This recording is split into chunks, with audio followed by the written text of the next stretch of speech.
Okay, last topic, magnetic field of Earth.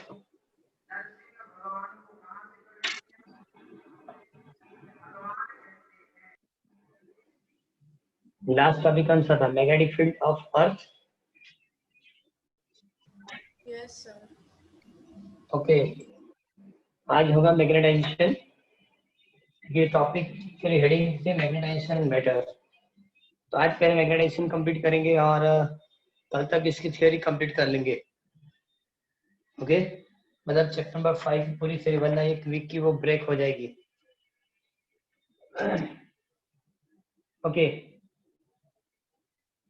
सबसे पहले तो मैग्नेटिज्म के लिए उसने बताया कि किसी भी ऑब्जेक्ट के अंदर मैग्नेटिक फील्ड नहीं है और प्रोड्यूस करना है, और किसी भी मैग्नेट को आप एक्सटर्नल मैग्नेटिक फील्ड में किसी ऑब्जेक्ट को आप एक्सटर्नल मैग्नेटिक फील्ड में रखेंगे तो अपने आप मैग्नेटिक फील्ड प्रोड्यूस होती है. इसको मैग्नेटाइजेशन बताया जाएगा. और मैग्नेटाइजेशन के लिए उन लोगों ने लिखा कि total magnetic dipole moment net upon volume is called magnetization. Magnetization मतलब magnetic dipole moment per unit volume.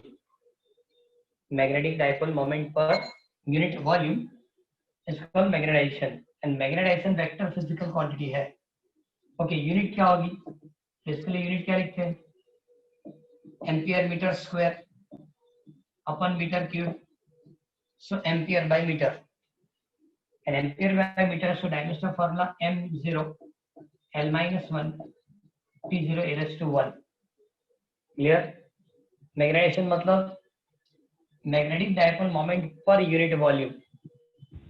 magnetic dipole moment per unit volume is called magnetization. Okay, magnetic dipole moment unit ampere into meter square, volume होगा metre cube, so ratio होगा ampere upon metre, और ये क्या होगा? इसकी dimension formula. अब ये जो थ्योरी हम पढ़ेंगे वो पूरी थ्योरी सेकेंड चैप्टर के अंदर, चैप्टर नंबर 2 के अंदर हमने कंप्लीट की थी.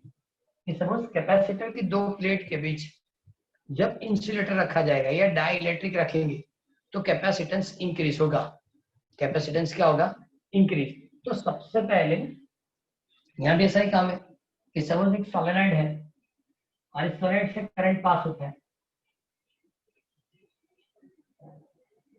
जब इस सोलेनॉइड से आप करंट पास करेंगे तो मतलब मैग्नेटिक फील्ड प्रोड्यूस होगी. ओके, इनर साइड जो मैग्नेटिक फील्ड मिल रही है, okay, so initial magnetic field B0 is equal to μ0 NI लिखा जाएगा. B0 is equal to μ0 NI. Clear? B0 equal to μ0 NI initial magnetic field. अब इस solid के अंदर सपोज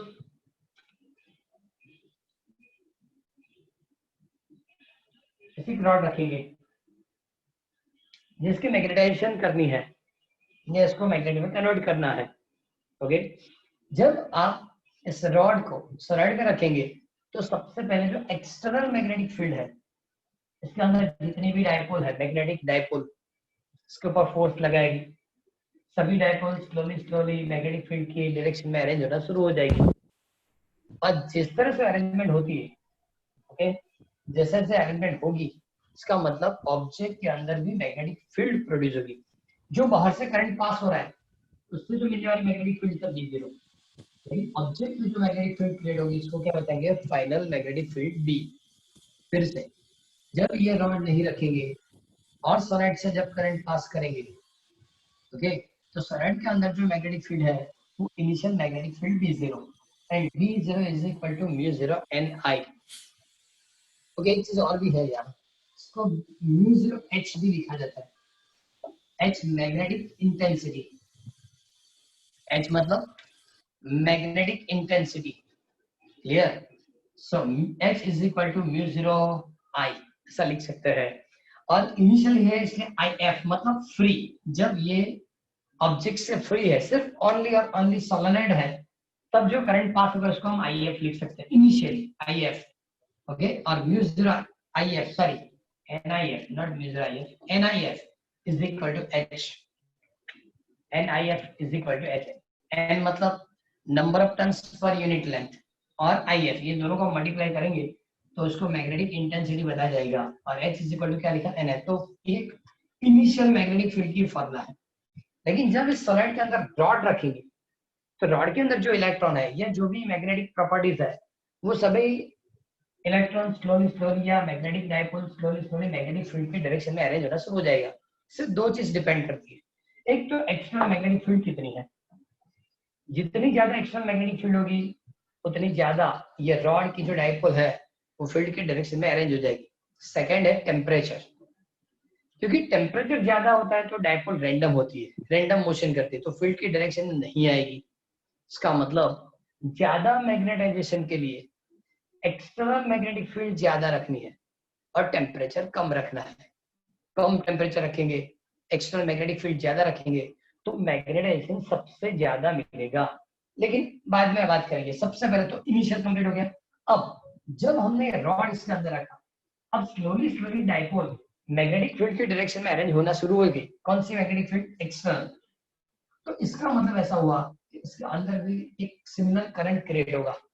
किसमें, रॉड के अंदर सिमिलर करंट एक क्रिएट होगा और उस करंट से रॉड मैग्नेट की तरह बिहेव करेगा।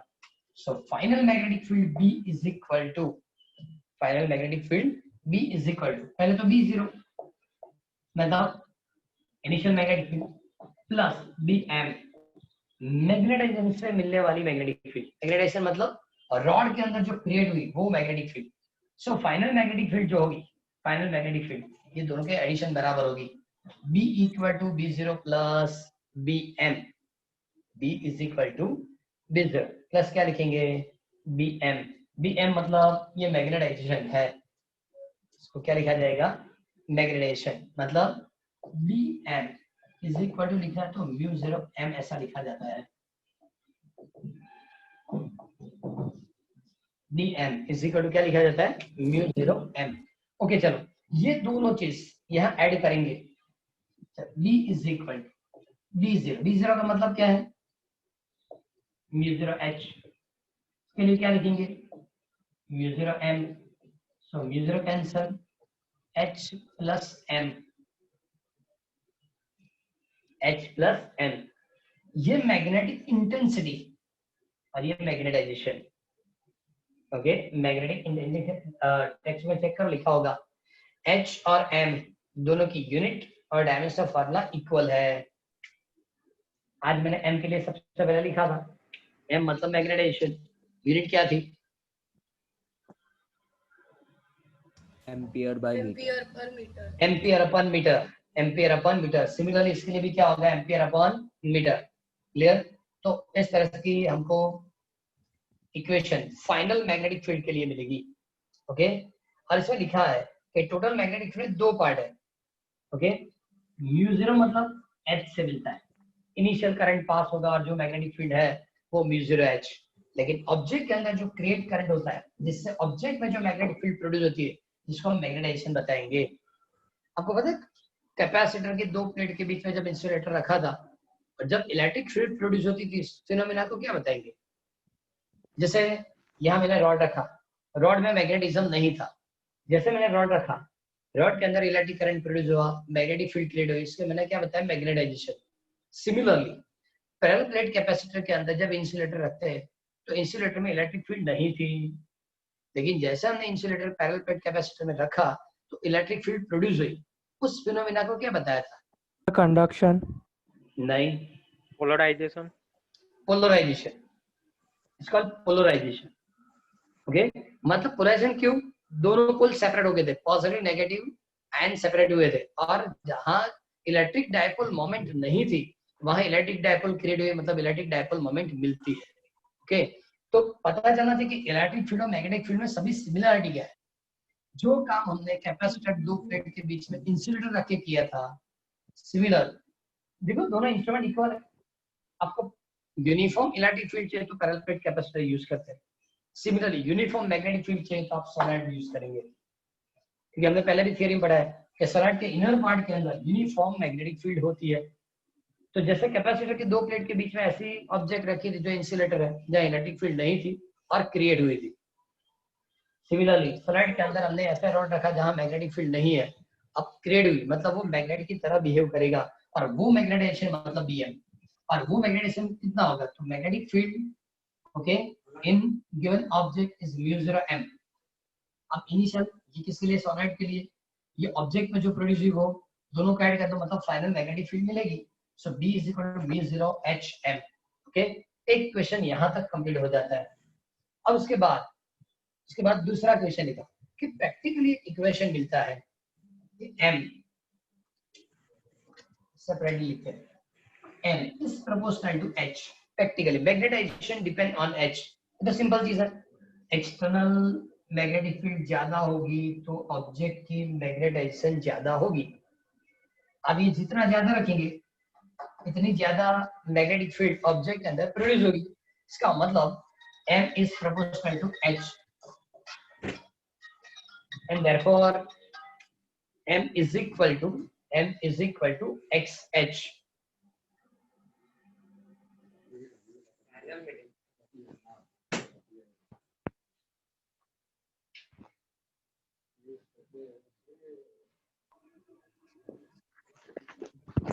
m proportional to h and m is equal to xh।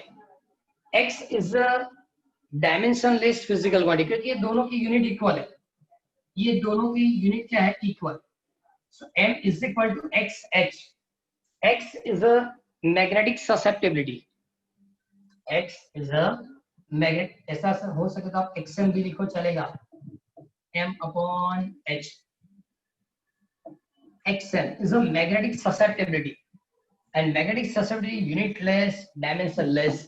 Similar question second chapter में था, xe क्या था, electric susceptibility, unitless and dimensionless. Clear, xm is equal to m upon h लिखा होगा, check करो, xm depend on electric sorry magnetic susceptibility depend on, text में लिखा होगा, पढ़ो क्या लिखा,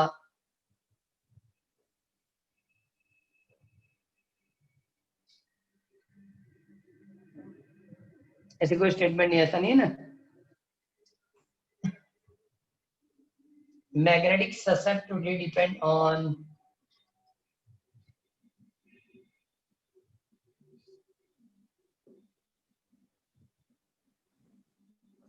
टाइप ऑफ मटेरियल, ये रॉड की जो मटेरियल है उस पर डिपेंड करेगा, और सेकंड टेम्परेचर, सेकंड क्या होगा, टेम्परेचर, दो चीज पर डिपेंड है, एक टेम्परेचर क्या है और टाइप ऑफ मटेरियल, दो चीज पर डिपेंड करेगा, क्या, magnetic susceptibility, unitless dimensionless, electric हो या मैग्नेटिक वो पता चलना चाहिए। क्लियर, अब एक चीज और है कि यहां से सपोज मैं m इक्वल टू लिख दो xmh, ये वैल्यूशन यहां रख दो। So now v is equal to mu 0 h plus xmh। So now mu 0 h 1 plus xm, 1 plus xm। Okay, अब सिंपल चीज है कि इसका माइक्रोफोन शुरू हो गया, और फुटपाथ पे बैठ के कौन पढ़ता है अभी, इतनी ज्यादा आवाज, माइक बंद कर दो।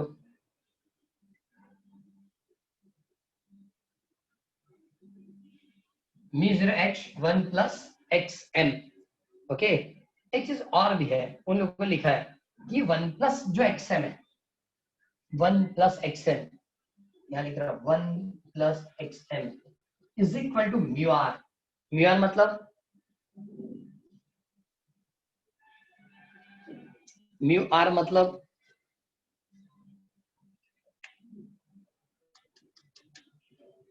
क्या होगा, एप्सिलॉन r मतलब क्या था, चैप्टर नंबर 1 में लिखा था epsilon r, relative relative permittivity and similarly mu r relative permeability, relative permeability. Clear, तो mu 1 plus xm equal to mu r।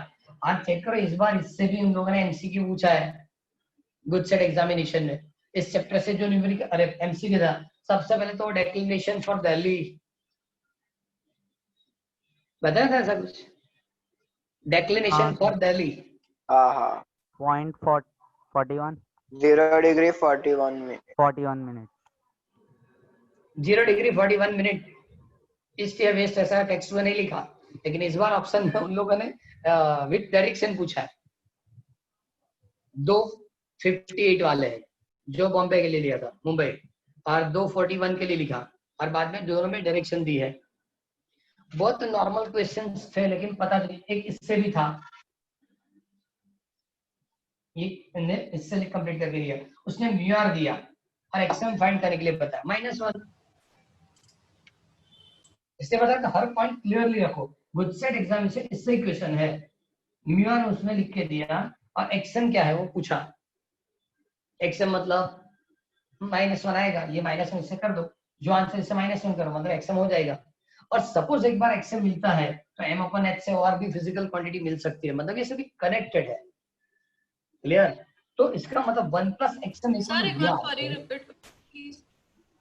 फिर से कौन सा ये टॉपिक? हाँ सर। ओके, वो एक बार ये कंप्लीट हो जाने दो, बाद में यहाँ फिर से स्टार्ट करेंगे। Okay, so 1 + XM equal to mu r. Mu r मतलब रिलेटिव परमिएबिलिटी, तो क्या लिख सकते हैं, V इज इक्वल टू μ0, इसको लिखेंगे μr into h। Okay, first chapter में लिखा था ε/ε0 equal to εr, and therefore epsilon equal to ε0 into, similarly μ/μ0 is equal to μr, and therefore mu is equal to, तो इसको क्या लिखेंगे, फाइनल मैग्नेटिक फील्ड। क्या लिखेंगे, फाइनल मैग्नेटिक फील्ड। एक चीज और बता रहा हूं कि B is equal to μ0h into μr, ये तो इनिशियल मैग्नेटिक फील्ड है, चेक करो। इसका मतलब B is equal to B0 into μr। μr जो है फर्स्ट चैप्टर में मैंने आपको कंप्लीट करके दिया था, ε/ε0 is equal to ε is called dielectric constant, similarly constant for magnetic field। तो चेंज क्या है, सपोज आप सेकंड चैप्टर जानते हैं, तो सेकंड में लिखा था कैपेसिटर की दो प्लेट के बीच में जब इंसुलेटर रखेंगे तो इलेक्ट्रिक फील्ड इंक्रीज होगी या डिक्रीज होगी। कैपेसिटर की दो प्लेट के बीच जब इंसुलेटर रखेंगे तो इलेक्ट्रिक फील्ड इंक्रीज होगी या डिक्रीज? इंक्रीज होगी। फिर से क्योंकि दोनों में कॉमन निकल लेता है, डिक्रीज होगी। कोई फार्मूला इंसुलेटर रखा है तो इंक्रीज नहीं होगी है, कोई फार्मूला देखिए, सुबह में ऐसे शुरू हो गए 1/k टाइम्स डिक्रीज होगी।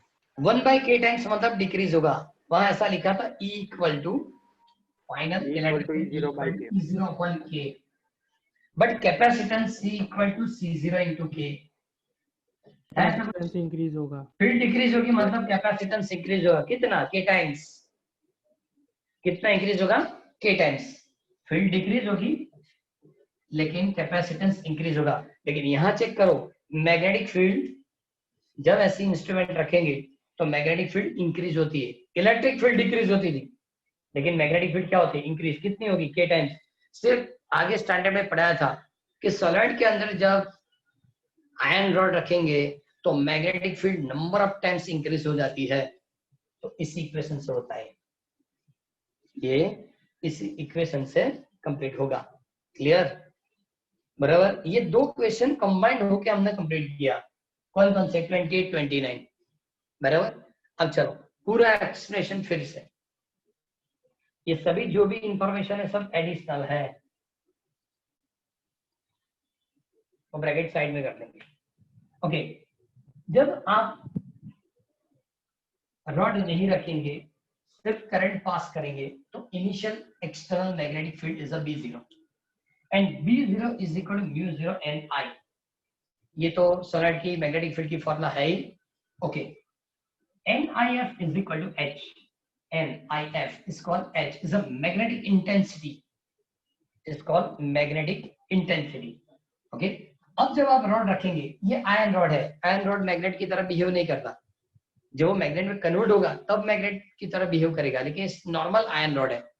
जब नॉर्मल आयरन रॉड अंदर रखेंगे तो सभी जो डायपोल है, मैग्नेटिक डायपोल, वो स्लोली स्लोली फील्ड की डायरेक्शन में अरेंज होना शुरू हो जाएगी। ओके, इसका मतलब ऑब्जेक्ट में मैग्नेटिक फील्ड नहीं थी, लेकिन मैग्नेटिक फील्ड क्या हुई, क्रिएट हुई, जिसको हम क्या बताएंगे, मैग्नेटाइजेशन। इसको हम क्या बताएंगे, मैग्नेटाइजेशन। ओके, तो लिखा है कि मैग्नेटाइजेशन होगा रॉड में, जब मैग्नेटाइजेशन होगा so final magnetic field initial plus magnetization से मिलने वाली फील्ड, इनिशियल मतलब B0, और ऑब्जेक्ट में जो प्रोड्यूस होती है due to magnetization is called Bm। So B is equal to B0 plus Bm, but Bm is equal to mu0m, similar formula जैसे यहाँ लिखा था, सिमिलर मैंने लिखा ऑब्जेक्ट में कितनी मैग्नेटिक फील्ड प्रोड्यूस होगी, so Bm equal to mu0m, m मतलब मैग्नेटाइजेशन, जो सबसे पहले मैंने बताया। क्या लिखा था मैग्नेटाइजेशन में, नंबर ऑफ मैग्नेटिक डायपोल पर unit volume, number of magnetic dipole पर यूनिट वॉल्यूम। देखो स्लोली स्लोली सभी डायपोल फील्ड के डायरेक्शन में आ जाती है। ओके, तो चेक करना है कि कितनी डायपोल आई, इसकी वॉल्यूम क्या है, तो नंबर ऑफ डायपोल पर unit volume is called magnetization. इसका मतलब ऑब्जेक्ट में क्रिएट होने वाली magnetic field depend on magnetization, so Bm equal to mu0m। Okay, total magnetic field के अंदर ये दोनों ऐड कर देंगे, mu0h कहाँ रखा मैंने, B0 की जगह, Bm की जगह रखेंगे mu0m, so mu0 common, so now B is equal to mu0m plus h। ये क्वेश्चन नंबर 28 जो दर्पण में दिया, वो बाद में यहाँ से आगे बताया कि प्रैक्टिकली इक्वेशन है कि magnetization always directly proportional to h। क्यों, इसमें कितनी मैग्नेटाइजेशन होगी डिपेंड ऑन इनिशियल फील्ड, ये कम होगी तो कम मैग्नेटाइजेशन मिलेगी, ये फील्ड ज्यादा होगी तो ज्यादा मैग्नेटिक फील्ड मिलेगी। Okay, so m is proportional to h and therefore m is equal to xmh। xm is a magnetic susceptibility, okay, is equal to m upon h, मतलब unitless dimensionless, clear, with no unit no dimension। xm depend on type of material and temperature, type of material and temperature। okay, इस formula से पता चला कि m is equal to xmh। Okay, तो ये वाली values नहीं ऐड कर देंगे, so b equal to mu0h, m की जगह क्या रखा, xmh, सो h भी common, mu0h common, 1 plus xm। लेकिन इस इक्वेशन में 1 plus xm is the relative permeability, जैसे फर्स्ट चैप्टर में था permittivity upon permittivity of medium upon permittivity of vacuum, it's called relative permittivity या dielectric constant. Similarly permittivity of medium and permittivity of free space ratio क्या बताएंगे, relative permittivity, so 1 plus xm is a relative permittivity, so 1 plus xm equal to mu r, तो ये mu r यहाँ रखेंगे, formula क्या मिली, b equal to mu0 mu r h। Okay, लेकिन mu upon mu0 mu r, sorry mu upon mu0 mu r, so mu0 into mu r equal to mu रख सकते हैं, तो ये कैलकुलेशन mu होगा, मतलब b equal to mu h, b equal to क्या होगा mu h। लेकिन मैंने इसी फॉर्मूला को आगे लिया कि mu0 h ब्रैकेट में रखा, mu r बाहर कर दिया। इसका मतलब क्या हुआ, ये इनिशियल मैग्नेटिक फील्ड है या आउटर मैग्नेटिक फील्ड है, जिसको क्या रखेंगे mu0, so b is equal to mu0 into mu r। मतलब जब आप आयरन रॉड रखेंगे तो सोलनॉइड के अंदर magnetic field mu r time increase होगी, और mu r को हम km भी लिख सकते हैं, मैग्नेटिक कांस्टेंट km करके भी लिख सकते हैं। इसका मतलब सोलनॉइड के अंदर जब बार में सोलनॉइड के अंदर जब आयरन रॉड रखेंगे तो मैग्नेटिक फील्ड इंक्रीज होगी, लेकिन सेकंड चैप्टर में कुछ डिफर था कि इलेक्ट्रिक फील्ड के अंदर पैरेलल प्लेट कैपेसिटर में जब इंसुलेटर रखा जाएगा तो इलेक्ट्रिक फील्ड डिक्रीज होगी एंड कैपेसिटेंस क्या होगा, इंक्रीज होगा। ओके, 29 नंबर प्रॉपर्ली एक बार पढ़ लो, ये दो क्वेश्चन मैग्नेटाइजेशन के है। ओके, बाद में हम क्या करेंगे, जो मैटर वाली क्वेश्चन बताई, तो जितने भी ऑब्जेक्ट्स है या मटेरियल है उसको 3 पॉइंट में बाइफरकेट करेंगे, डाया, पैरा एंड फेरो। आज इनिशियल कंप्लीट करें, फाइनली कल कंप्लीट मतलब पूरा हो जाएगा। कल चैप्टर नंबर 5 की पूरी थियरी कंप्लीट कर लेंगे, बाद में 1 वीक ब्रेक हो जाएगा। ओके, न्यूमेरिकल बाद में लेंगे। और सेकंड, ये जो टेस्ट होगी इसमें 5th चैप्टर नहीं होगा, 1 2 3 एंड 4 ओनली। चलो 28 29 पढ़ लो। સર સેટરડે ટેસ્ટ ના લઈ શકાય? સેટરડે એટલે ફ્રાઈડે ના છે ને ફિઝિક્સ નો next week? Next week Friday અને સેટરડે જ છે એટલે સોરી સન્ડે ના ના લઈ શકાય તો એક દિવસ વધારે મળે? નહીં કરે કારણ કે specially A first third and fifth કરીને એટલે જ આપ્યું છે બાયફર્કેટ કરીને, એટલે ચેન્જ નહીં કરે કારણ કે સ્કૂલમાં એટલે કે ગુજરાતી મીડિયમ છે અને આપ્યું છે બધાનું બાયફર્કેટ કરીને લોકો વર્કઆઉટ કર્યું છે। એ પ્રોપરલી લખજો, ચલો કોઈ વાર નહીં। આ લોકો જે ટેસ્ટ અરેન્જ તો બહુ જ સારું છે વર્કઆઉટ કે મારે 1 2 3 4 જેનો હાઈએસ્ટ સ્કોરિંગ છે, બરાબર। અત્યાર સુધી આપણે જે ચેપ્ટર્સ કર્યા બધા ચેપ્ટરના સ્કોર હાઈએસ્ટ છે। ઓકે, 7 8 8 સોરી 7 8 9 and 8 પાર્ટ 1 માં હાઈએસ્ટ આ છે 7 8 9 and 8, પછી 5 5 માર્ક્સ એવું સ્ટાર્ટ થશે, પણ જે છે આના વેટેજ વધારે છે। અને સેકન્ડ કે પાર્ટ 1 કમ્પ્લીટ કરવો હોય તો આના પછી એક જ ચેપ્ટર પ્રોપરલી પ્રિપેર કરવું પડશે અને ઓલ્ટરનેટિવ કરંટ 7 નંબર એ પણ 8 માર્ક્સ, બાકી બધા 5 5। એટલે આ ચાર ચેપ્ટરનું ઇમ્પોર્ટન્સ આખા ફિઝિક્સમાં જોરદાર છે, એટલે એ જ પહેલા પ્રિપેર કરી લેવાય। 5th चैप्टर 5 मार्क्स નું છે અને इनिशियली अब जो पढ़ेंगे तो 2 या 3 एमसीक्यू या 2 मार्क्स और 3 मार्क्स का क्वेश्चन ऐसा पूछेंगे। पहले तो 5 चैप्टर में 5 से ओनली और ओनली एमसीक्यू आते थे, 4 मार्क्स का ही था, अभी वो 5 का आता है, इसलिए ये रिवाइज हो जाए सबसे अच्छा है। ओके, 1 2 3 एंड 4 सभी चेक करो, सभी 8 मार्क्स 32 मार्क्स पासिंग मार्क्स इससे हो जाने वाले हैं। एक तो ऐसे भी दे देगा, કમ્પ્લીટ કરો 28 29। અરે એમસીક્યુ હશે ટેસ્ટમાં? બધું જો 50 માર્ક્સ નું પેપર છે, 25 એમસીક્યુ 25 માર્ક્સ રાઇટર, એ જ પેટર્નથી પેપર જનરેટ કરીશ કે જે બોર્ડ એક્ઝામિનેશનમાં છે। 2 માર્ક્સ 3 માર્ક્સ અને 4 માર્ક્સ, બરાબર। જે આપ્યું છે ને એ તો બાયફર્કેટ કરી દઈશ, એક ક્વેશ્ચન પ્લસ માઇનસ આમ તેમ થશે કારણ કે ઓપ્શન્સ આપવાના થાય એટલે થોડુંક પ્લસ માઇનસ કરવું પડે, બાકી તો કમ્પ્લીટ એ જ પેપર પેટર્ન જે બોર્ડની છે। અને એને કોઈ નોટબુકમાં લખવા કરતા સેપરેટ સપ્લિમેન્ટમાં જ લખજો, એટલે સપ્લિમેન્ટ સપોઝ તમે પરચેસ કરો તો બેનિફિટ એ રહેશે કે પાછળ ઓએમઆર હશે, એટલે ડાયરેક્ટ એમાં રાઉન્ડ તમે કમ્પ્લીટ કરી શકો।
આ લિસ્ટમાં પાછળ જે નામ છે બધા રોલ નંબર કેમ નથી લખતા?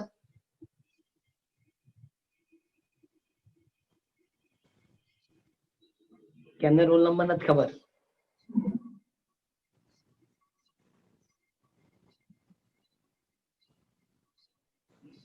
शिव पटेल, समर्थ शाह, ग्रेसी पटेल, कौशल ठाकुर, देव, दरेक ना रोल नंबर છે તો લખી દો, સવાલ જ નહીં આવતો. સર લખ્યો. આજે લખ્યો ને, દેખાય ને જાય કે ભૂલી જાય તો હવે નેક્સ્ટ એવું કરવું પડશે, જે રોલ નંબર વગર એન્ટર થાય ને એન્ટર જ નહીં કરવાનો.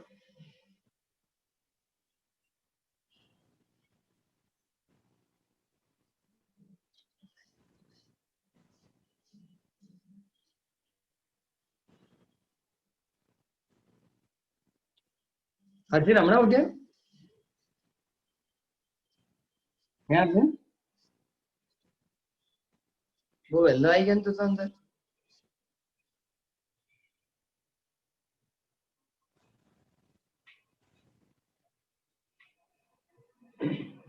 कंप्लीट हो गया बाकी? Complete sir.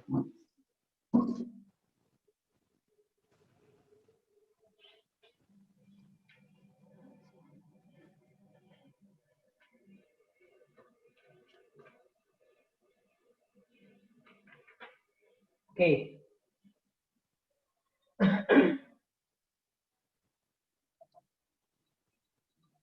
अब उसे पता कि जितने भी मटेरियल या डिफरेंट ऑब्जेक्ट अर्थ सरफेस पे है, उस सभी मटेरियल को उन लोगों ने डिफरेंट 3 पार्ट में डिस्ट्रीब्यूट करके दिया या बाइफरकेशन दी. सबसे पहले diamagnetic, then paramagnetic and ferromagnetic. आज से 2 कंप्लीट करेंगे, डायमैग्नेटिक एंड पैरामैग्नेटिक. आज दोनों कंप्लीट करेंगे और कल जो होगा पूरा फेरोमैग्नेटिक. ओके, मतलब वो चैप्टर कंप्लीट हो जाएगा. अब सबसे पहले तो डायमैग्नेटिक इन लोगों ने एक्सप्लेन करके दिया. डायमैग्नेटिक ऐसा मटेरियल है जो हर एटम के पास डायपोल मोमेंट नहीं होती, और पूरे ऑब्जेक्ट के लिए भी एडिशन करो तो कुछ नहीं होता. मतलब नॉर्मल पार्टिकल से लेके ऑब्जेक्ट तक डायपोल मोमेंट नहीं है. उसको क्या बताया जाएगा? डायमैग्नेटिक. अब डायमैग्नेटिक जो है उसको आप यूनिफॉर्म मैग्नेटिक फील्ड में रखेंगे. सपोज ये मैंने डायमैग्नेटिक सब्सटेंस रखा, ऑलवेज मैग्नेटिक फील्ड N2S. लेकिन जैसे आप ऑब्जेक्ट रखेंगे तो जो मैग्नेटिक फील्ड लाइन है तो सभी फील्ड लाइन इस तरह से पास हो जाती है. इसका मतलब ऑब्जेक्ट के अंदर नंबर ऑफ फील्ड लाइन बहुत कम मिलेगी. ऑब्जेक्ट के अंदर फील्ड लाइन कम मिलेगी. ऐसा क्यों? तो ऑब्जेक्ट जब डायमैग्नेटिक ऑब्जेक्ट ये सब्सटेंस जब आप एक्सटर्नल मैग्नेटिक फील्ड में रखेंगे तो N के सामने N और S के सामने S क्रिएट होगा. N के सामने N और S के सामने S क्रिएट होगा, और इसलिए जो फील्ड लाइन है वो बाहर की ओर निकल जाएगी. मतलब ऑब्जेक्ट के अंदर नंबर ऑफ फील्ड लाइन कम रहेगी. और पहले भी पढ़ा है कि जहाँ फील्ड लाइन कम होती है वहां मैग्नेटिक फील्ड कम मिलेगा. मतलब 2-3 पॉइंट्स बताते हैं. एक तो फील्ड लाइन कम, फील्ड लाइन डेंसिटी कम, और इसलिए मैग्नेटिक फील्ड भी क्या होगी? इसमें बहुत कम मिलेगी. ओके, तो उन लोगों ने क्या बताया कि यहाँ किसी भी एटम के अंदर जो इलेक्ट्रॉन है स्पिन और ऑर्बिट मोशन, उससे उसके पास जो मैग्नेटिक डायपोल मोमेंट होती है वो जीरो होती. अब एटम के पास डायपोल मोमेंट नहीं है तो पूरे ऑब्जेक्ट के लिए क्या मिलेगा? जीरो. पूरे ऑब्जेक्ट के लिए जीरो होगा. लेकिन जब एक्सटर्नल मैग्नेटिक फील्ड में जब रखा जाएगा, एक्सटर्नल मैग्नेटिक फील्ड के अंदर, तो फील्ड लाइन बाहर की ओर जाती है. ओके, इसका मतलब ऑब्जेक्ट के अंदर फील्ड लाइन कम हो जाएगी, फील्ड की इंटेंसिटी भी कम हो जाएगी. एक चीज और, इसको external non uniform magnetic field में रखेंगे. Uniform non uniform. Non uniform के अंदर रखा, मतलब ये m बनेगा, ये s, यही ऑब्जेक्ट मैंने यहाँ रख दिया। ओके, ये भी n to s, ये एरो इस तरह से दिया। नॉन यूनिफॉर्म मतलब यहाँ फील्ड लाइन सेपरेट ज्यादा है तो यहाँ इंटेंसिटी कम होगी, या फील्ड लाइन नजदीक है इसका मतलब इसकी इंटेंसिटी ज्यादा है। नॉर्थ पोल की इंटेंसिटी कम है, साउथ पोल की इंटेंसिटी ज्यादा है। अब चेक करो, नॉर्थ पोल से नॉर्थ पोल पे कौन सी फोर्स लगेगी? Repulsive. Repulsive force. Similarly south to south Repulsion. Repulsive. तो ऑब्जेक्ट की कंडीशन क्या होगी? साउथ से नॉर्थ जाएगा, क्या? साउथ से नॉर्थ की ओर मूव होगा वो, साउथ से नॉर्थ की ओर। क्यों? क्योंकि सर साउथ के साइड फील्ड लाइन ज्यादा है तो ज्यादा रिपल्सिव फोर्स लगेगा। इसकी फील्ड ज्यादा है तो ज्यादा रिपल्सिव फोर्स देगा, इसकी फील्ड कम, कम रिपल्सिव फोर्स देगा। इसका मतलब रिजल्टेंट इस डायरेक्शन में आएगा, रिजल्टेंट इस डायरेक्शन में आएगा। और रिजल्टेंट जब इस डायरेक्शन में होगा, इसका मतलब जो डायमैग्नेटिक सब्सटेंस है तो ऑलवेज वीकर, जहां लोअर मैग्नेटिक फील्ड उस और अपने आप डिस्प्लेस होता है। ये एक ऐसी प्रैक्टिकल है कि जिससे आपको ये तीनों टाइप अपने आप पता चल जाती है। आपको नॉन यूनिफॉर्म मैग्नेटिक फील्ड के अंदर ऑब्जेक्ट रखना है और जहां इंटेंसिटी कम उस और मोशन होती है तब अपने आप पता चल जाए कि ये कौन सा है, डायमैग्नेटिक सब्सटेंस है। क्लियर? उन लोगों ने इसके एग्जांपल लिख के दी होगी। क्या लिखा? Bismuth, copper, lead, silicon, nitrogen at static standard temperature pressure, water and sodium chloride, ये सभी जो है क्लियर वो डायमैग्नेटिक है। एक चीज और, यहाँ तो सपोज स्टेटमेंट उन लोगों ने लिख के दिया होगा कि susceptibility of the diamagnetic is very small and negative. Diamagnetic की ससेप्टिबिलिटी मतलब XL is very small and negative. लेकिन अब चेक करो कि ये तीनों कंप्लीट, सॉरी दो कंप्लीट हो जाएंगे, डाय एंड पैरामैग्नेटिक। तो एक टेबल उन लोगों ने ड्रॉ करके दी होगी, जिस टेबल के अंदर उन लोगों ने डायमैग्नेटिक, पैरामैग्नेटिक और फेरोमैग्नेटिक तीनों के लिए म्यू जीरो क्या है, म्यू आर क्या है और एक्सएम क्या है, इसकी इंफॉर्मेशन लिखी है। ऐसी कोई टेबल मिली? Yes, sir. हर एक के लिए 3 ऑप्शन है, हर एक में 3 ऑप्शन। ये एमसीक्यू बहुत बड़ी मतलब काम में आने वाली चीज है, क्योंकि 3 ऑप्शन है, तीनों 3 ये दिए तो गलत कौन सा वो फाइंड करना है। क्लियर? या कभी 3 गलत दिए तो एक सही कौन सा है, लेकिन सभी चीज याद आनी चाहिए। क्लियर? इसमें पहले हमको बताया कि एक्सएम वेरी लो और नेगेटिव होगा, बराबर, लो और क्या होगा, नेगेटिव। ये पैराग्राफ हम लोगों ने लिख के दिया है।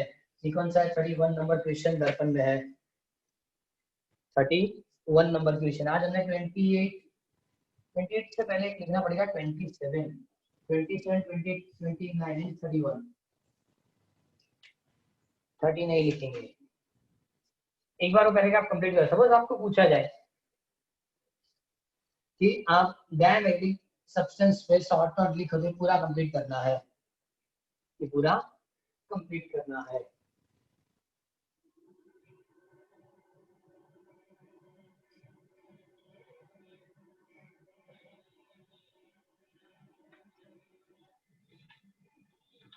સર બોલો। સર ડાયામેગ્નેટિક માં એટમ તો પોઝેસ કરે છે ને magnetic dipole moment, paramagnetic each and every atom paramagnetic માં કરે, પેરામેગ્નેટિક ના દરેક એટમ ડાયપોલ મોમેન્ટ પોઝેસ કરે, પણ રેન્ડમ મોશન ને કારણે એડિશન 0। તો સર આનામાં પણ એવું થશે ને, બધા એક કરે છે પણ રિઝલ્ટન્ટ મૂવમેન્ટ તો પછી 0 તેમાં થઈ જાય ડિફરન્સ શું?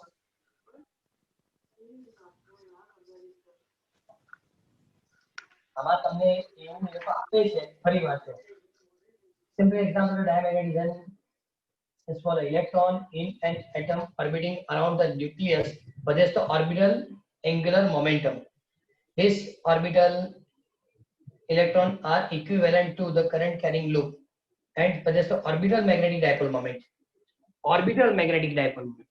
एटम के लिए डायपोल मोमेंट ऐसा नहीं लिख के दिया होगा, चेक करो, किसी भी एटम के लिए डायपोल मोमेंट इसमें नहीं होती, लिखा है उसने। The diamagnetic substance are the one of the which the resultant magnetic moment in an atom is 0. देखा, एटम के अंदर दो टाइप की मैग्नेटिज्म होती है, एक ऑर्बिट वाली बराबर और स्पिन से भी मिलती है, लेकिन इसके अंदर एटम के पास डाइपोल मोमेंट है ही नहीं और इसलिए पूरे डायमैग्नेटिक सब्सटेंस के लिए 0. पैरा में क्या है, एटम के पास डाइपोल मोमेंट है लेकिन सब्सटेंस के लिए 0. फेरो टोटली डिफरेंट है, इसलिए वो अलग से लिखा जाएगा, पढ़ो पता चलेगा, इसमें लिख के दिया है.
સર વેક્યુમ ને મેગ્નેટાઇઝ થાય. एक मिनट, आज पढ़ा क्या तूने? ऑब्जेक्ट होगा तो मैग्नेटाइजेशन होगा, जब स्टैंड ही नहीं तो अंडरस्टैंड कैसा? मटेरियल नहीं तो बाद में मैग्नेटाइजेशन कैसे होगी? समझो, मैग्नेटाइजेशन का मतलब क्या है, जहां फील्ड नहीं है वहां क्रिएट करना या ऑब्टेन करना. क्लियर? तो वैक्यूम मतलब कोई ऑब्जेक्ट है ही नहीं, तो वहां मैग्नेटाइजेशन कैसे करेंगे? ये तो सिंपल लॉजिक है.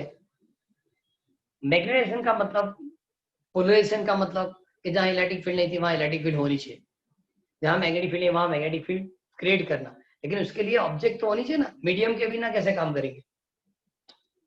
सपोज आप समझो मेरी बात कि मैंने जो आपको इक्वेशन लिख के दिया कि B is equal to μ0 x plus m, ये फाइनल मैग्नेटिक फील्ड था. ओके, सॉलिड के अंदर जब मैंने वो रॉड रखा तब ना, अब रॉड नहीं रखेंगे, सपोज वैक्यूम होगा तो ये 0 हो गया, और 0 इसका मतलब क्या हुआ, B इक्वल टू μ0 h, मतलब वैक्यूम है तो कौन सी फील्ड होगी, जो सॉलिड की है.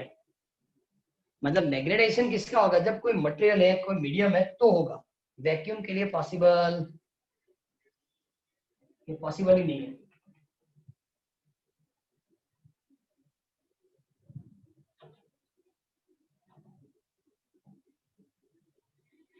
Okay, diamagnetic complete. अब एक चीज और, अभी मैंने वो डायग्राम बनाया कि सपोज मैं यूनिफॉर्म मैग्नेटिक फील्ड के अंदर जब ऑब्जेक्ट रखूंगा तो फील्ड लाइन बाहर की ओर जाती है, और फील्ड लाइन बाहर की ओर जाती है इसका मतलब फील्ड की इंटेंसिटी कम हो जाती है. लेकिन फील्ड लाइन बाहर की ओर जाना, इसको मेजर इफेक्ट बताया जाएगा, और ये सुपर कंडक्टर मटेरियल में होता है. हमने थर्ड चैप्टर पढ़ा था, इंसुलेटर, सेमीकंडक्टर, कंडक्टिंग मटेरियल, लेकिन इसके ऊपर एक चीज और भी है जिसको सुपर कंडक्टर बताया जाएगा. पुरानी टेक्स्ट बुक है सुपर कंडक्टर की, शॉर्ट नोट थी चैप्टर नंबर 3 में, अब नहीं है, इसलिए वो टॉपिक मतलब वो कंप्लीट में नहीं आया. सबसे पहले insulator, semiconductor, conducting material and super conductor. Super conductor का मतलब ऐसी टेम्परेचर होती है कि जिससे टेम्परेचर कम रखने से ऑब्जेक्ट के लिए रेजिस्टेंस इक्विवेलेंट टू 0, एग्जैक्ट 0 नहीं बताते लेकिन नियरली 0. नियरली 0 मतलब 0.0006 ऐसा लिखे तो रेजिस्टेंस नहीं बोलते. ओके, तो उन लोगों ने क्या किया कि आप किसी भी ऑब्जेक्ट की टेम्परेचर फिक्स टेम्परेचर से जब लोअर करते हैं तो ऑब्जेक्ट की रेजिस्टेंस की वैल्यू नियरेस्ट टू 0, उस मटेरियल को सुपर कंडक्टर मटेरियल बनाया जाता है। और उन लोगों ने बताया कि सुपर कंडक्टर जो मटेरियल है, यहाँ लिख के दिया है सुपर कंडक्टर, ओके, वो मटेरियल इससे बनता है। Superconductor are different type of the diamagnetic substance, okay. तो आप कूल करेंगे, मतलब थोड़ी बहुत टाइम लिमिट है, उस टाइम लिमिट से ज्यादा, अरे सॉरी टेम्परेचर लिमिट है, टेम्परेचर लिमिट से ज्यादा कूल करेंगे तो इसका मतलब उसकी रेजिस्टेंस की वैल्यू 0 हो जाती है। और सपोज इस टाइप की वायरिंग घर में होगी तो इलेक्ट्रिसिटी का बिल नहीं आएगा, क्योंकि जिसकी कंडक्टिविटी से ज्यादा कंडक्टिविटी होना, कंडक्टर मटेरियल से ज्यादा कंडक्टिविटी होना, इसको सुपर कंडक्टर बताया जाता है। घर में अंदर क्या होता है, जो मटेरियल कंडक्टिंग मटेरियल है, जब इलेक्ट्रॉन पास होता है तो उसकी काइनेटिक एनर्जी डिक्रीज होती है ड्यू टू रेजिस्टेंस, ओके। अब वहां रेजिस्टेंस ही नहीं है तो इलेक्ट्रॉन की काइनेटिक एनर्जी डिक्रीज नहीं होगी, और डिक्रीज नहीं होगी मतलब एनर्जी तो लॉस किया ही नहीं हमने, तो इलेक्ट्रिसिटी की बिल नहीं आएगी। सुपर कंडक्टिविटी वो स्पेशल टाइप मटेरियल है, किस कौन सा, डायमैग्नेटिक। और इस बार मार्च एग्जामिनेशन में उसने पूछा था कि मिर्जर इफेक्ट किस मटेरियल में मिलती है, डायमैग्नेटिक, पैरामैग्नेटिक, फेरोमैग्नेटिक या परमानेंट मैग्नेटिक, ऐसा लिख के ऑप्शंस दिए।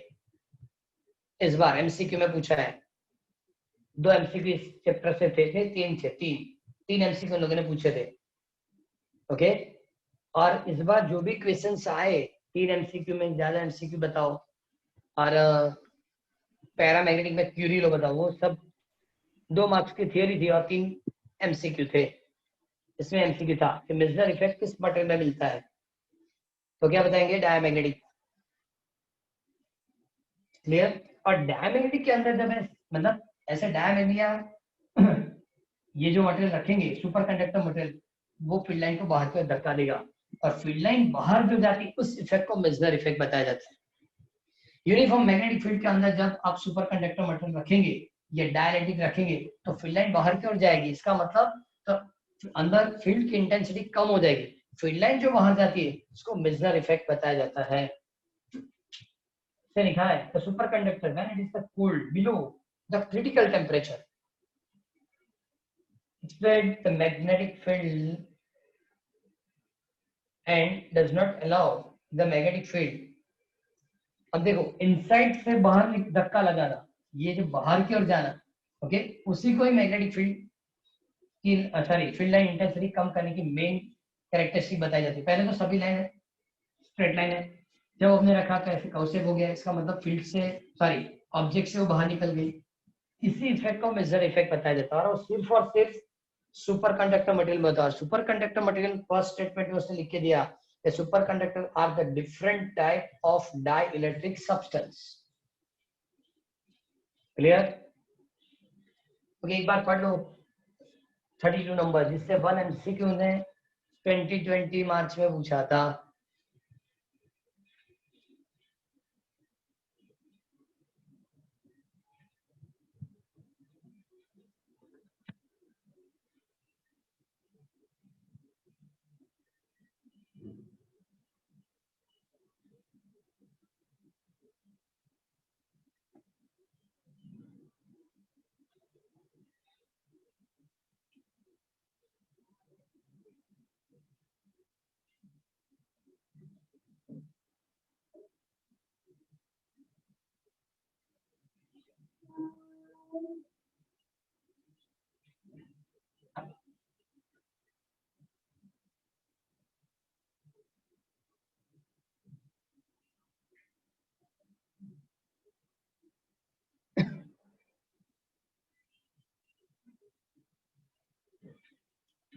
उसने वो भी लिख के दिया होगा कि xm is a -1, mu r equal to 0, ये सभी चीज इसने लिख के दी है। Magnet repels the superconductor, magnet repel the superconductor and its repel by magnet।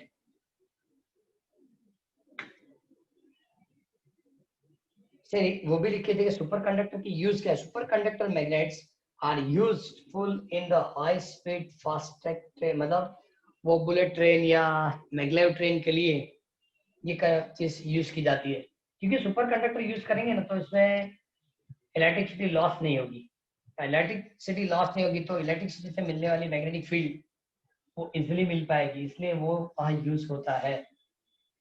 Super conductor material magnet से रिपल होता है, मतलब उस फिनोमिना से वो ट्रैक से ऊपर, मतलब जो ट्रेन ट्रैक से ऊपर मूवमेंट करती है, और ट्रैक से ऊपर मूवमेंट करेगी, ट्रैक के साथ कांटेक्ट में नहीं रहेगी तो फ्रिक्शन नहीं लगेगा, और फ्रिक्शन नहीं लगेगा इसलिए इसकी स्पीड ज्यादा होती है। ओके चलो, पैरामैग्नेटिक कंप्लीट कर ले, सिमिलर है, इसमें ज्यादा कुछ है ही नहीं। पैरामैग्नेटिक मटेरियल को सबसे पहले जब आप एक्सटर्नल मैग्नेटिक फील्ड में रखेंगे, एक्सटर्नल मैग्नेटिक फील्ड के अंदर जब पैरामैग्नेटिक रखेंगे आप, तो फील्ड लाइन जो है इसकी इंटेंसिटी बढ़ जाती है। लोगों ने क्या बताया, फील्ड लाइन सब अंदर क्यों रह जाएगी, मतलब फील्ड लाइन की इंटेंसिटी इंक्रीज हो जाएगी। फील्ड लाइन डेंसिटी इंक्रीज होगी, इसका मतलब इनर साइड पे मैग्नेटिक फील्ड भी क्या होगा, इंक्रीज होगा। इस मटेरियल में क्या होता है कि हर एटम के पास डाइपोल मोमेंट है, लेकिन पूरे ऑब्जेक्ट के लिए डाइपोल मोमेंट 0 हो जाती है। एज फॉर एग्जांपल, इस एटम के लिए डाइपोल मोमेंट, सपोज ये सर्कुलर पाथ पे इलेक्ट्रॉन मोशन करता है, तो डाइपोल मोमेंट की डायरेक्शन, इसकी डायरेक्शन इस तरह से, ये ऐसे बताता है। सबकी डिफरेंट डिफरेंट डायरेक्शन है due to temperature, due to temperature, और सबके पास डाइपोल मोमेंट है। Individual atom as a dipole moment, but सबकी डाइपोल मोमेंट की डायरेक्शन रैंडम है due to temperature. Random motion कैसे होते हैं, टेम्परेचर के लिए। सबकी डाइपोल मोमेंट ऐड करो, एडिशन 0, एडिशन 0। इसलिए इंडिविजुअल एटम के पास डाइपोल मोमेंट है, लेकिन ऑब्जेक्ट की डाइपोल मोमेंट 0। इसको क्या बताएंगे, पैरामैग्नेटिक। इसको क्या बताएंगे, पैरामैग्नेटिक। ओके, पैरामैग्नेटिक जो है आप नॉन यूनिफॉर्म में रखेंगे, ई एन एस, तो एस बनेगा एन बनेगा। इसका मतलब इस एस से इसके ऊपर एट्रैक्टिव फोर्स, ये भी इसके ऊपर एट्रैक्टिव फोर्स देगा, लेकिन इसकी इंटेंसिटी ज्यादा है, ये ज्यादा एट्रैक्टिव फोर्स देगा। इसका मतलब हायर इंटेंसिटी की और इसकी डिस्प्लेसमेंट होगी, जिस और हायर इंटेंसिटी है सर डिस्प्लेस होगा। क्लियर। डायमैग्नेटिक लोअर की ओर जा रहा है, पैरामैग्नेटिक कहाँ जाएगा, हायर की ओर जाएगा। क्लियर। सेकेंड चीज में कि एग्जाम्पल के हिसाब से चेक करो तो aluminium, sodium, calcium, oxygen S standard temperature pressure पे ऑक्सीजन, एंड कॉपर क्लोराइड, ये सभी इसके एग्जाम्पल है। क्लियर। एक्सटर्नल मैग्नेटिक फील्ड में जब रखा था, तो एक्सटर्नल मैग्नेटिक फील्ड के अंदर तो फील्ड लाइन अंदर क्यों आती है, इंटेंसिटी बढ़ेगी। क्लियर। और इंटेंसिटी बढ़ेगी मतलब अंदर की जो फील्ड है ये N2S S है, और ये N2S दोनों ऑपोजिट होगा, इसलिए अट्रैक्टिव फोर्स लगेगा। से यूनिफॉर्म मैग्नेटिक फील्ड में रखेंगे तो फील्ड अंदर आएगी, नॉन यूनिफॉर्म में होगा तो इसके ऊपर अट्रैक्टिव फोर्स लगाएगा, ये भी अट्रैक्टिव फोर्स लगाएगा, लेकिन इसकी इंटेंसिटी ज्यादा होगी तो हायर की ओर वो मोशन करेगा। क्लियर। तो ये जो बताया वो 33 नंबर का, इसमें ज्यादा देखो शॉर्टकट मुझे ज्यादा नहीं है, सिर्फ एक्सप्रेशन देनी है। इंडिविजुअल जो है, इंडिविजुअल वो आपको, इंडिविजुअल जो है आपको मैग्नेटिक डाइपोल मोमेंट देता है, लेकिन टोटल एडिशन क्या हो जाती है, 0। कंप्लीट करो ये।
ये जो क्वेश्चन कंप्लीट किया 32 नंबर है, सॉरी 32 सिर्फ पढ़ लेना, लिखने की जरूरत नहीं है, लेकिन 33 इसको लिख के प्रिपेयर करना है, क्योंकि the short note on paramagnetic substance and आज का लास्ट 34 नंबर कौन सा, Curie law for paramagnetic substance. ये क्यूरी लॉ वाली थियरी अब चेक करो, सपोज आप दर्पण लेके बैठते तो 32 नंबर क्वेश्चन के अंदर बीच में ब्रैकेट में मार्च 2020 ऐसा लिखा है, मिला ऐसा दर्पण के अंदर 32 क्वेश्चन में, ये क्या बताता है बीच में से क्यों ऐसा, तो वहां से एमसीक्यू पूछा है उसने, और एमसीक्यू पूछा इसलिए उसने बीच में 2020 ऐसा लिख के दिया। ओके, अब तो सबसे पहले बता क्यूरी लॉ के अंदर बताया कि मैग्नेटाइजेशन है, एक्सपेरिमेंटल ये सब है कि मैग्नेटाइजेशन जो होगा वो depend on external magnetic field but inversely proportional to temperature. क्यों? क्योंकि टेम्परेचर कम करेंगे तो रैंडम मोशन कम होगी, और रैंडम मोशन कम होगी तो एक्सटर्नल फील्ड से सभी डायपोल फील्ड की डायरेक्शन में होगी। तो मैग्नेटाइजेशन करना है तो एक्सटर्नल फील्ड ज्यादा रखनी, बाहर जो फील्ड होती है ना वो ज्यादा रखनी है, और टेम्परेचर कम करना है। क्लियर? तो m is equal to c b0t is a Curie constant, इसको क्या लिखेंगे, Curie constant, but b is equal to v0h, क्योंकि तो फॉर्मूला जानते हैं हम, पहली फॉर्मूला मैग्नेटाइजेशन में ये लिखी थी, b0 equal to v0h, and therefore m upon h c mu0 upon t and therefore c dash t ऐसा लिख रहा हूँ, ये दोनों कांस्टेंट है, ये भी कांस्टेंट है, इसका मतलब m upon h is called xm, magnetic susceptibility is equal to c dash by t and therefore xm is proportional to 1 upon t।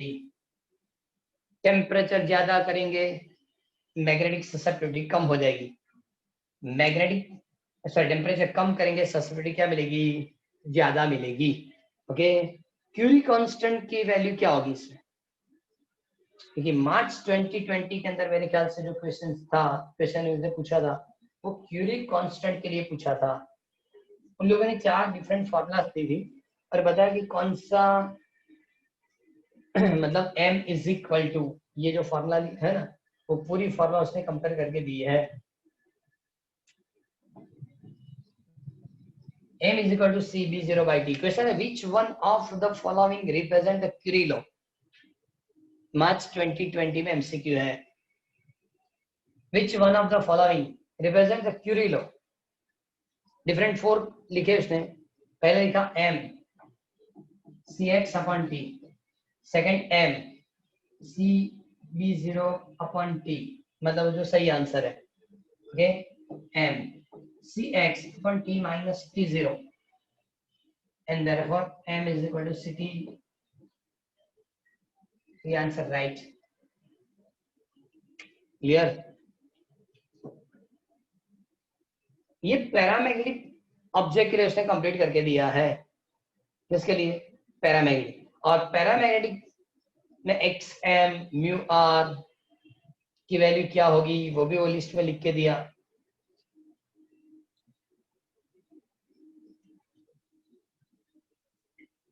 से लिखा है कि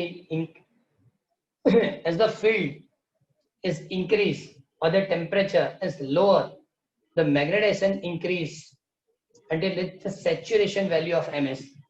सपोज आपने इसको इंक्रीज किया, टेम्परेचर डिक्रीज किया, तो इसका मतलब मैग्नेटाइजेशन क्या होगा, इंक्रीज होगा।